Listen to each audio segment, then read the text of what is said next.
Hello दोस्तों, सागर banking academy की YouTube channel पे आप सबका स्वागत है। मैं विकास। आज की क्लास में हम पढ़ेंगे रेशियो। रेशियो कैसे कंपेयर किया जाता है वो चीज़ हम सीखेंगे।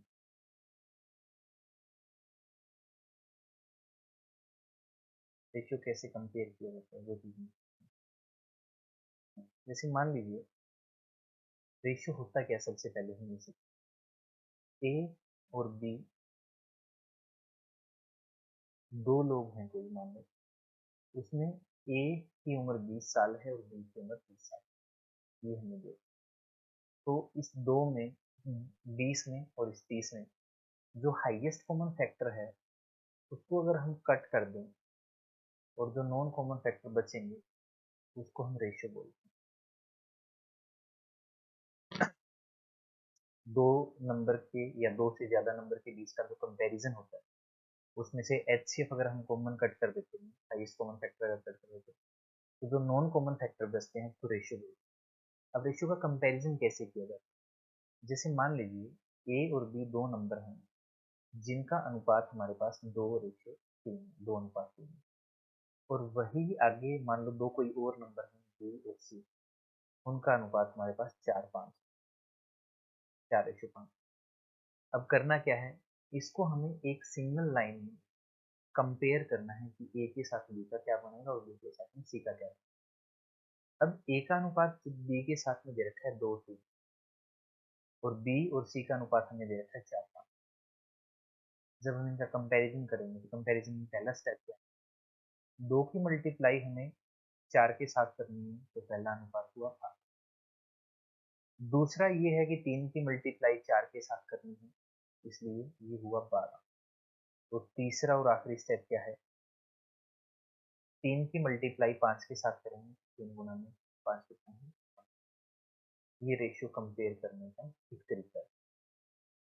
और भी तरीके हैं रेशियो कंपेयर करने के। मान लीजिए, जैसे मैं कोई और एग्जांपल लेता हूँ कि ए और बी दो नंबर हमारे पास है जिनका रेशियो हमें 4:3 दे रखा है, मान लो। ठीक है, 4:3 दे रखा। और बी और सी का अनुपात हमें मान लो 2:5 दे रखा। और कंपेयर करना है ए बी सी का कंपैरिजन क्या होगा। अब कैसे कंपेयर करेंगे, तो ये देखो कि दोनों के अंदर वेरिएबल क्या कॉमन है। वेरिएबल दोनों में बी कॉमन है। अब बी अगर कॉमन है तो रेशियो भी सेम होना चाहिए। यहाँ बी का रेशियो 2 है और यहाँ बी का रेशियो 2।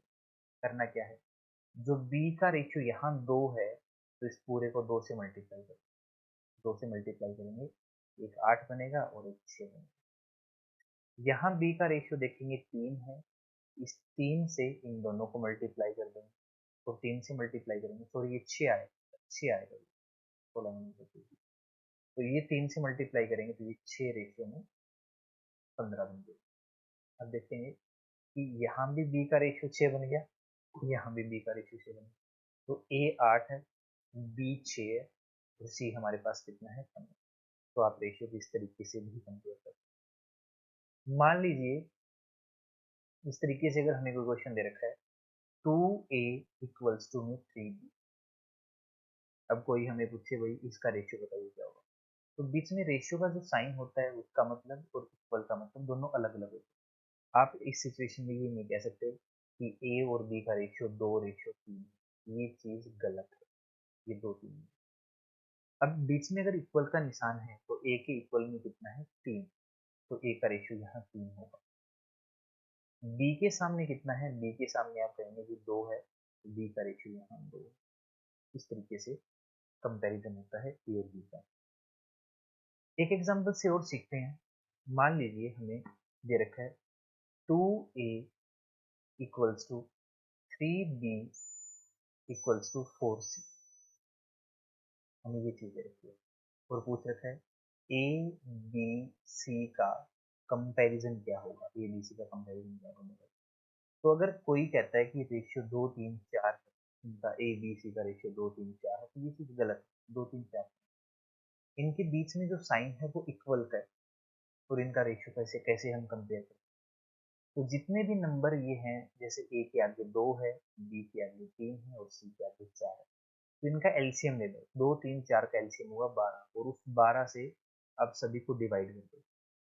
12 से जैसे डिवाइड करेंगे तो ये 2 की टेबल में 6 से कटेगा तो ए का रेशियो हमें मिलेगा 6। ये 3 की टेबल 12 4 से कटेगा तो यहाँ हमें मिलेगा 4 और ये 4 से 3 पे कटेगा तो सी का रेशियो हमें मिलेगा। तो ये ए बी सी का कंपेरिजन है 6 4 और 3। ठीक है, ये ए बी सी का रेशियो है, अनुपात। मान लीजिए एक एग्जांपल हमारे पास है ए रेशियो बी, आपको बताना 2 की पावर 1.5 दे रखी है और 2 की पावर 0.5 दे रखी है। इसका अनुपात क्या होगा, इसका रेशियो क्या होगा, इसका आंसर क्या होगा? तो रेशियो का मतलब होता क्या है? रेशियो का मतलब होता है दो या दो से ज्यादा नंबर के बीच में, क्वांटिटी के बीच में कंपैरिजन कंपैरिजन हम करते हैं। तो जो हाईएस्ट कॉमन फैक्टर होता है वो कैंसिल हो जाता है और नॉन कॉमन फैक्टर जो बचते हैं उसको हम रेशियो बोलते हैं। तो 2 की पावर 1.5 है, तो आपने पढ़ा होगा कि 2 की पावर 1.5 है तो बेस सेम होता है, पावर हम जोड़ देते हैं। कई इसका आंसर 3 रेशियो 1 बना देते हैं, वो चीज गलत है। 3 1 नहीं बनेगी, वो 2 से 2 को कट कर देंगे और पावर में पॉइंट है उसको कट कर देंगे, 5 से 15 हो गया, ये चीज गलत है। तो क्या इस 1.5 को हम 2 की पावर 1 इंटू में 2 की पावर 0.5 लिख सकते हैं? बिल्कुल लिख सकते हैं, बेस सेम है, पावर है वही। रेशियो में 2 की पावर इधर 0.5 है और 0.5 है इधर भी पॉइंट, तो हाईएस्ट कॉमन फैक्टर कैंसिल हो गया। इधर बचा 2 की पावर 1 यानी 2 और इधर कुछ नहीं है, मतलब 1, दोनों का, इसको हम रेशियो बोलते हैं। ठीक है, आज की क्लास में इतना है, बाकी हम अगली क्लास में सीखेंगे। धन्यवाद।